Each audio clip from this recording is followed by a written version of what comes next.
Felei, Mari Pupeñi, Mari Pulamien.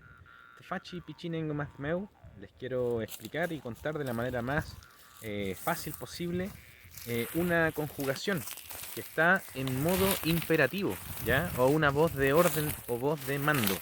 Y es la conjugación ñe, una conjugación ñe, como dice ahí. Y esta es una orden o voz de mando hacia segunda persona, hacia tú o hacia usted o vos, ¿ya?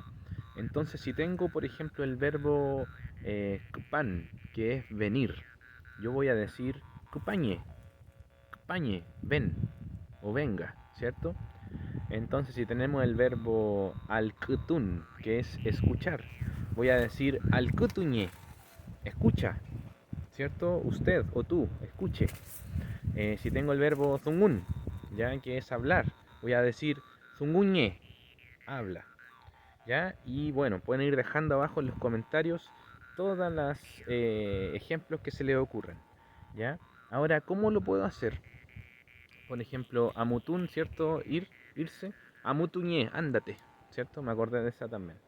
Cuando uno dice a la persona, compañe, pase acá, entre acá, ¿cierto? Feley, y bueno, ¿cómo negamos? Porque pensamos a lo mejor que todas las negaciones son con la. No. La negación de esta forma imperativa es esta. Kill. Kill. Entonces voy a decir, por ejemplo, al kutukilñe, no escuches. Zungukilñe, ¿cierto? Que no hables. Con kilñe, no entres. Entonces ahí tienen con puché la conjugación imperativa hacia mi o hacia tú o usted. ¿Y cómo la negamos? Con kill. Entonces ya saben, si alguien le dice el canto kilñe, eso es no cantes.